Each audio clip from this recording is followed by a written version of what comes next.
Assalamualaikum dan salam sejahtera. Saya Cikgu Kamirun. Hari ini kita akan sambung dengan bab 5 yang bertajuk Air dan Larutan. Subtopik 5.1 Sifat fizikal air. Air merupakan salah satu sumber asas untuk kemandirian hidupan. Bermaksud, tanpa air, benda hidup tidak boleh meneruskan hidup. Sel-sel hidup memerlukan air untuk melakukan proses hidup. Antara proses hidup yang dimaksudkan ialah fotosintesis,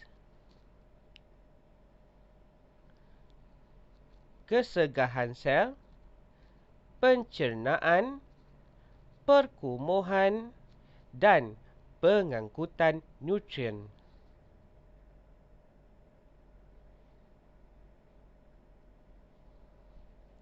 Mari kita lihat peta pemikiran ini.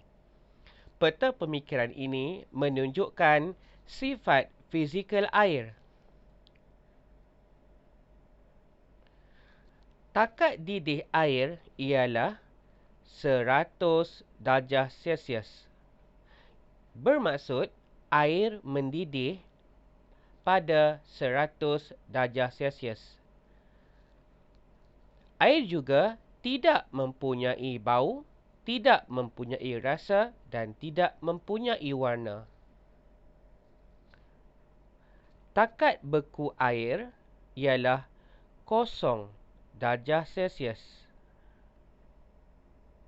Ini bermaksud air akan membeku pada suhu 0 darjah Celsius.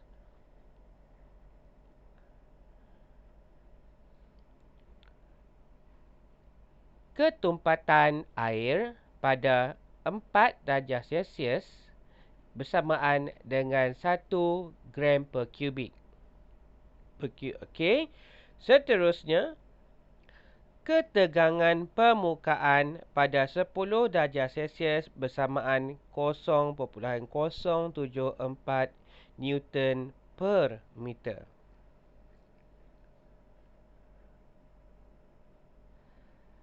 Keadaan fizikal air boleh berubah apabila haba diserap atau dibebaskan.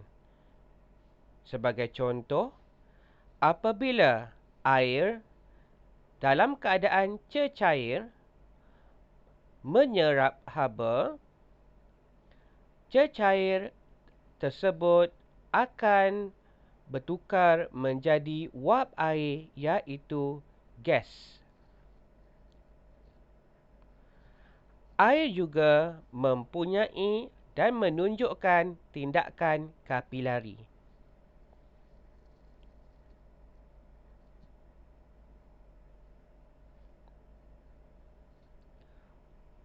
Mari kita teruskan dengan Mastery PT3. Soalan 1. Tandakan betul bagi contoh yang menunjukkan bahawa air mempunyai ketegangan permukaan.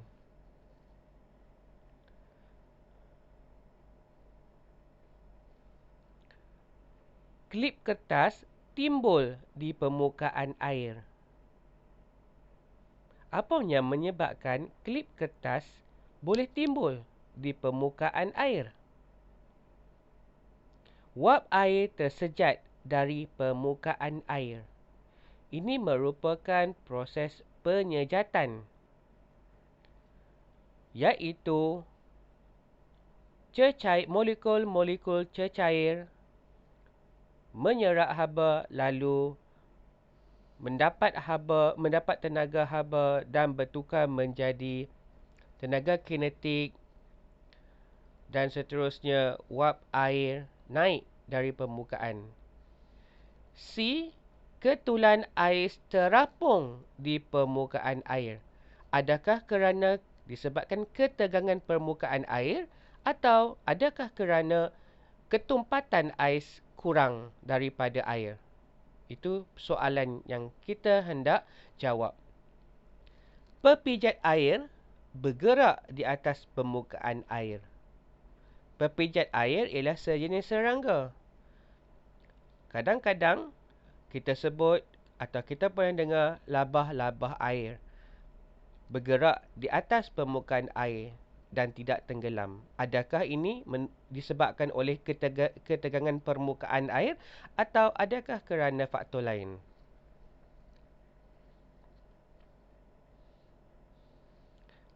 Jadi, ketegangan permukaan air disebabkan oleh daya lekatan. Daya lekatan. Baik. Antara molekul-molekul air. Jadi, antara molekul air dengan molekul air dan molekul air yang lain, ada daya lekatan. Ada daya lekatan yang membentuk satu membran di permukaan air yang dapat menyokong objek kecil seperti serangga atau klip kertas untuk terapung di atas permukaan air. Okey. Jadi, jawapan untuk soalan tadi ialah A dan D. Mari kita lihat. Jadi, A, klip kertas timbul di permukaan air. D, pepijat air bergerak di atas permukaan air. Okey. C salah kerana ais terapung di permukaan air kerana ais kurang tumpat berbanding air. Sedangkan klip kertas lebih tumpat daripada air dan pepijat air lebih tumpat daripada air. Tetapi mengapa klip kertas dan pepijat air timbul di permukaan? Kerana air mempunyai ketegangan permukaan. Tetapi jika berat satu objek itu, jisim satu objek itu ketupatannya melebihi ketegangan permukaan, objek tersebut akan tenggelam juga. Baik. Benda asing. Benda asing boleh menjadi apa-apa sahaja. Bahan seperti garam, gula yang boleh mengubah sifat fizikal air. Seperti misalnya garam saya sebut tadi. Okey. Menjadikan air berasa masin. Okey. Jika kita letak garam, larutkan garam dalam air, air akan berasa masin. Sedangkan sifat fizikal air asalnya tidak mempunyai rasa. Garam juga boleh menurunkan takat lebur air. Garam juga boleh meningkatkan takat didih air. Maksudnya, takat didih air akan lebih tinggi daripada 100 darjah Celsius. Lebih daripada 100 darjah Celsius. Seperti 101 darjah Celsius, 102, 102 darjah Celsius. Okey, ini terjadi apabila kita menambahkan bahan benda asing seperti garam ke dalam air. Juga, benda asing seperti garam boleh menambahkan ketupatan air. Maksudnya lebih daripada 1.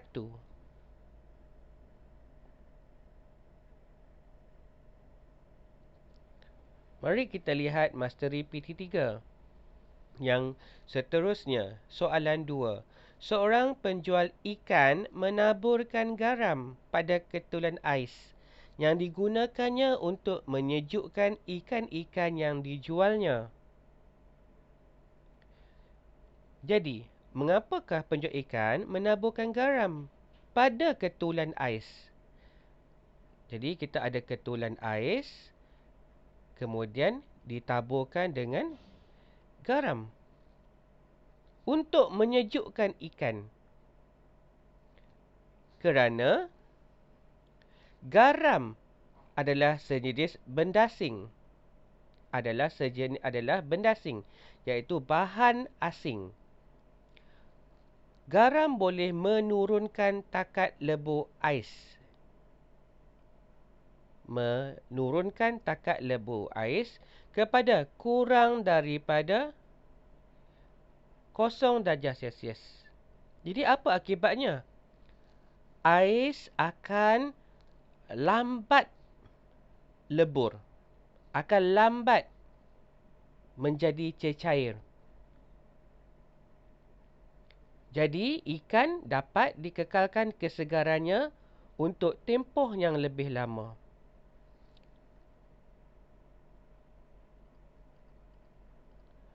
Jadi, garam tadi, pertama, garam ialah bendasing. Garam menurunkan takat lebur ais. Maksudnya, dia akan kurang daripada 0. Jadi, boleh jadi negatif 1 darjah Celsius, negatif 2 darjah Celsius, negatif 3 darjah Celsius, asalkan kurang daripada 0. Tujuannya untuk melambatkan peleburan ais. Jadi, ais lambat lebur. Jadi, dapatlah sejukkan ikan untuk tempoh yang lebih lama dan ikan akan lambat rosak. Dapat menghalang daripada ikan rosak ataupun menjadi kurang segar. Okey. Apabila takat lebur ais kurang daripada 0 darjah Celsius, ais akan melebur lebih perlahan. Betul? Betul, kita kata melambatkan peleburan ais. Jadi, ais akan melebur lebih perlahan. Suhu yang rendah dapat kekalkan kesegaran. Kenapa apabila suhu rendah, ikan lebih segar? Kerana mikroorganisme seperti bakteria tidak aktif pada suhu yang rendah. Sebab itu, kita boleh menyimpan makanan kita lebih lama dan lambat rosak jika kita menyimpan makanan tersebut dalam peti sejuk.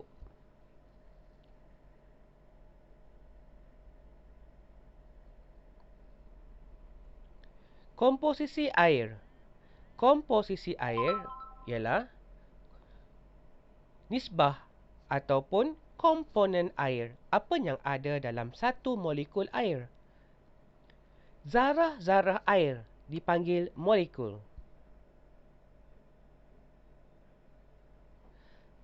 Satu molekul air mengandungi 2 atom hidrogen, 2 atom hidrogen dan 1 atom oksigen. Mari kita lihat gambar ini. Satu molekul air mengandungi H untuk hidrogen, O untuk oksigen, mengandungi 2 atom hidrogen dan 1 atom oksigen. Ini oksigen dan kedua-dua ini adalah hidrogen.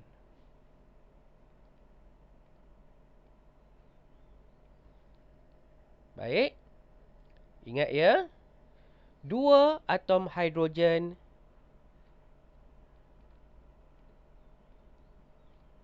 nisbahnya 2 atom hidrogen kepada 1 oksigen. Air ialah sebatian. Air ialah sejenis sebatian. Kerana air tidak boleh diuraikan, dipecahkan, dipisahkan dengan kaedah fizikal. Sebaliknya, boleh diuraikan dengan kaedah kimia. Kaedah kimia tersebut menggunakan teknik penguraian air yang disebut sebagai elektrolisis. Elektrolisis menggunakan tenaga elektrik untuk memisahkan hidrogen dari oksigen dan melibatkan penguraian.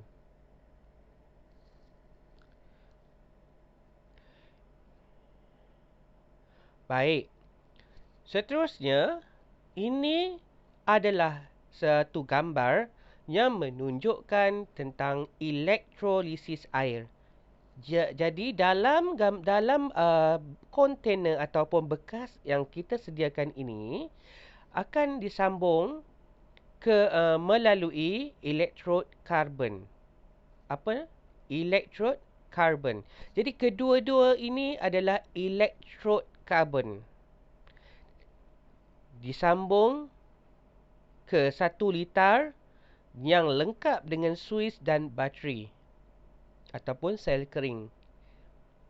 Di dalam air akan ditambah 3 titis asid sulfurik cair untuk memberikan elektrolit kepada air. Dan air yang kita gunakan ialah air suling ditambah dengan 3 titis asid sulfurik cair. Kemudian suis dihidupkan. Okey, dan seterusnya kita akan dapat hasil sebegini ya. Sebelum tu kita tengok di sini kita ada bekas untuk memerangkap gas oksigen dan hidrogen. Baik. Okey. Baik. Kita lihat di sini. Ini adalah bateri kan? Okey, ini adalah bateri. Bateri ada cas positif dan cas negatif. Yang pendek adalah cas terminal negatif, sementara yang panjang ini adalah terminal positif. Terminal positif yang bersambung dengan elektrod ini. Okey, lihat ya. Terminal positif akan berhubung dengan elektrod ini, maka elektrod ini ialah elektrod positif. Positif dikenali sebagai anod. Anod itu ialah nama elektrod positif yang bersambung dengan terminal positif bateri. Okey. Seterusnya, ini adalah terminal negatif bersambung dengan elektrod. Jadi, elektrod tersebut menjadi elektrod negatif. Elektrod negatif disebut sebagai katod. Okey, jadi elektrod ini ialah elektrod negatif. Jika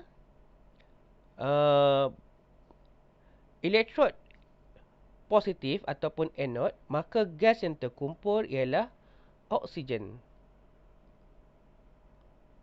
Maka ini adalah oksigen. Tetapi jika elektrod tersebut ialah negatif, okey, gas yang terkumpul di sini ialah hidrogen. Ini adalah simbol kimia untuk oksigen dan juga hidrogen. Jadi kita tengok tadi, kita tahu berapa nisbah hidrogen kepada oksigen. 2 hidrogen, 1 oksigen. Jadi jika di sini kita dapat 20 kubik sentimeter, maka dekat sini kita akan dapat 10 sahaja. Jika hidrogen 20, maka oksigen 10. Sebab 2 hidrogen nisbah kepada 1 oksigen. Okey? Mesti double. Hidrogen mesti double ataupun seganda berbanding oksigen. Jika sini hidrogen 100, sini akan jadi separuh sahaja, itu 50. Jika oksigen ni 100, maka hidrogen ialah 200. Okey. Jadi seterusnya, kita nak terangkan tentang elektrolisis air dengan lebih lanjut lah. Jadi apa yang kita tambah ke dalam air suling tersebut ya? Beberapa titis air sulfurik asid sulfurik cair. Jadi tadi disebut 3 titis kan? Okey, beberapa titis atau sekurang-kurang 3 titis asid sulfurik cair. Mesti sejenis asid. Dan biasanya asid sulfurik yang cair, bukan pekat. Ditambah ke dalam air. Untuk meningkatkan kekonduksian elektrik dan mempercepatkan elektrolisis. Kerana asid sulfurik cair mengandungi elektrolit. Jadi, dalam peperiksaan ni bertanya, apakah tujuan beberapa titis asid sulfurik cair ditambah ke dalam air suling? Jadi, jawapan dia boleh jadi meningkatkan kekonduksian elektrik. Maksudnya, air suling itu dapat mengalir elektrik dengan lebih baik. Kan air adalah pengalir elektrik yang lemah. Jadi, dengan menambah asid, air boleh mengalirkan elektrik dengan lebih baik. Okey, ataupun kita boleh tulis untuk mempercepatkan elektrolisis. Semasa elektrolisis, arus elektrik mengalir melalui air dari anod ke katod. Maksudnya dari elektrod positif ke elektrod negatif. Okey. Dan gas oksigen dibebaskan di mana? Di elektrod positif, iaitu anod. Sementara itu gas hidrogen dibebaskan di katod, iaitu di elektrod negatif. Dan isi padu oksigen adalah 2 kali ganda isi padu oksigen, iaitu dalam nisbah 2:1.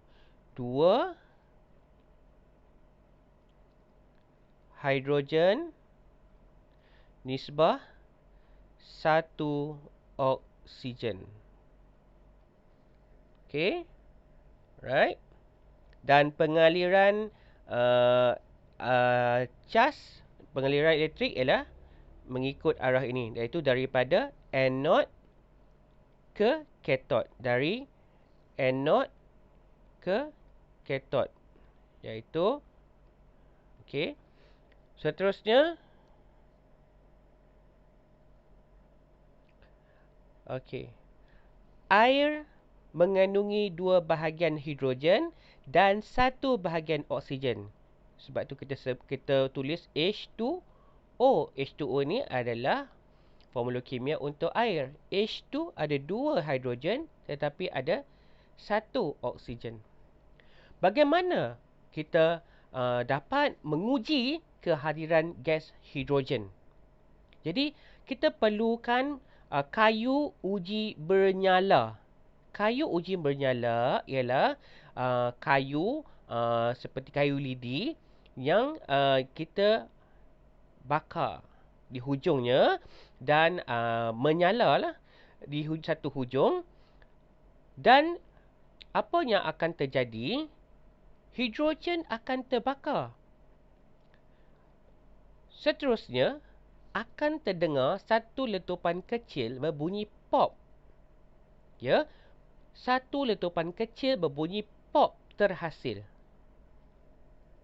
Okey. Begini ya. Dalam ni ada gas hidrogen. Dan apabila kita letakkan kayu uji bernyala berhampiran mulut tabung uji tadi, akan menghasilkan bunyi pop. Dan nyalaan pun terpadam. Ya, nyalaan tu akan terpadam. Jika kita hendak menguji kehadiran oksigen pula, kita tidak akan menggunakan kayu uji bernyala seperti ini.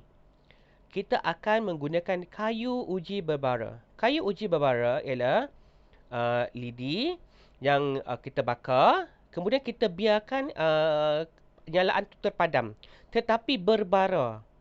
Ada bara dekat situ, ya, ada bara api. Okey, tapi tidak bernyala. Kita gunakan kayu uji berbara untuk mengesahkan kehadiran gas oksigen. Oksigen memang menyokong pembakaran.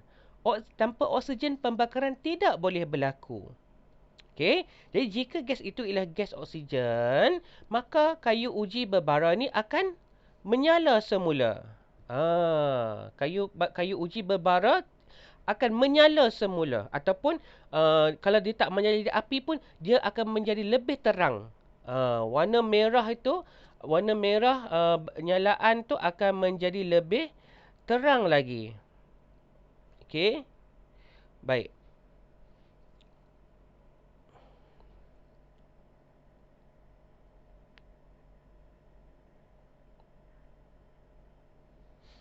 Ya. Mari lihat ilustrasi ini. Gas hidrogen. Jadi kita tutup dengan tangan supaya, dengan jari, ibu jari, supaya gas itu tidak terlepas keluar. Dan kita bawa kayu uji bernyala. Dan akhirnya bila kita buka jari kita daripada penutup, daripada tabung uji, dan lihat ada bunyi pop yang akan terhasil. Okey, ini menunjukkan gas hidrogen terbakar. Dan lepas tu kayu uji bernyala ini akan terpadamlah. Ini adalah ujian untuk menguji hidrogen.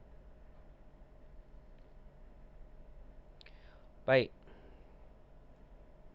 Ini adalah kayu uji berbara. Untuk apa kayu uji berbara? Untuk menguji gas oksigen. Okey, seterusnya. Okey, sama juga. Kita patut tutup ni ya. Okey, seterusnya kayu uji berbara akan menyala semula dengan marak. Jadi ada beza kan? Mula-mula hanya berbara, merah di sini. Dan bila kita letak berhampiran atau masukkan dalam tabung uji, terus menyala semula. Kayu uji berbara menyala semula. Okey, yang ini untuk menguji kehadiran oksigen. Okey. Untuk itu, saya cikgu berhenti sini dulu. Selamat mengulang kaji. Assalamualaikum dan salam sejahtera.